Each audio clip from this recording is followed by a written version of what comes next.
This year I've been fortunate enough to be in a position to chase one of my goals, and that is to kill a Boone Crockett buck with my bow. I've never killed a Boone Crockett buck with a gun or a bow.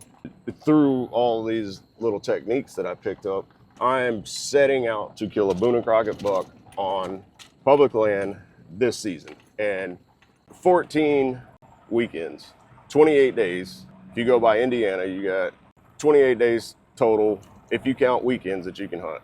You know, most of us blue collar guys work all week.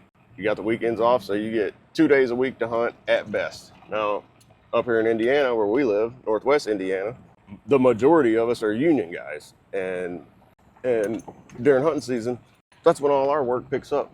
Most of these guys, half of them don't even get to hunt. They get 1 or 2 days off a year during hunting season. I do observation sits because the free time I do get to hunt, I need to utilize it to the best of my ability. I need to put myself in the best position to get a shot on a big buck because you don't have time. When it's hunting season, they want to work. So everything I've learned over the past few years has been to put me in a position to capitalize within a matter of days. You got to trim the fat off everything you're doing, especially when you got kids and family and all that other crap. I've been able to do it so far. I've been able to collectively gather up all this information and get my deer killed, being able to hunt 1 day a week or 2 days a week. You take all that information you get every year and you put it together, and it changes. It changes quick. Whatever you did last Saturday or last Sunday, it's going to be completely different the next Sunday. Get a shot of this.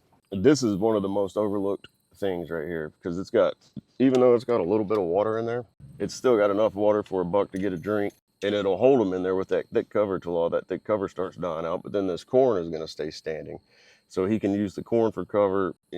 See all around him depending on the wind. He can see far enough to stay alive. So a lot of these places are overlooked because there's no trees. You got to hunt it from the ground, and a lot of people aren't going to take the time to go in there and even look to see if there's big deer moving in there. Take this, the ditch right there out the window. And so that's an irrigation ditch, right?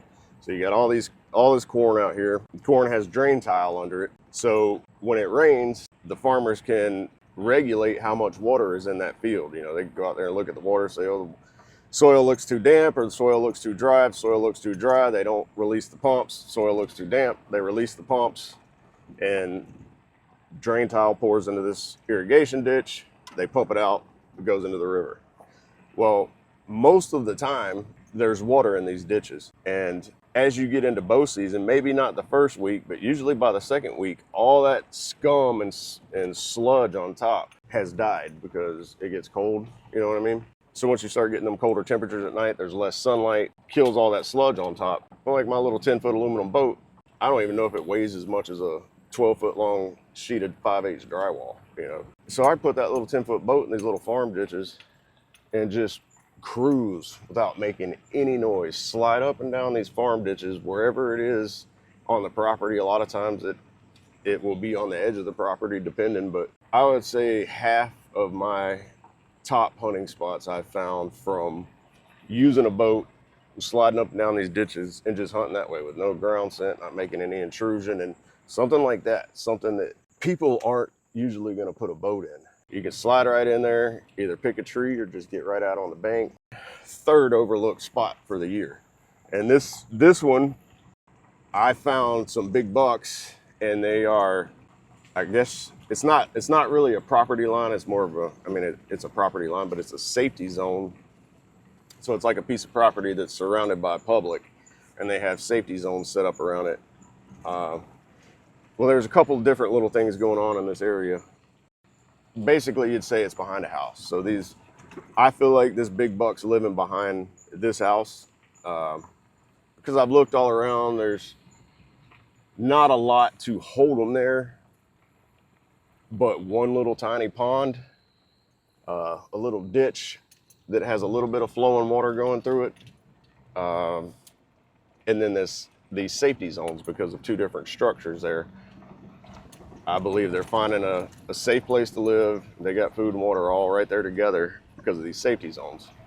And that's because of the scouting I've done this summer, and it wasn't really boots on the ground scouting. A little bit of boots on the ground, kind of touching the outskirts of where I think they're living, but more observations. I do a lot of observation sits in the summer, as you know.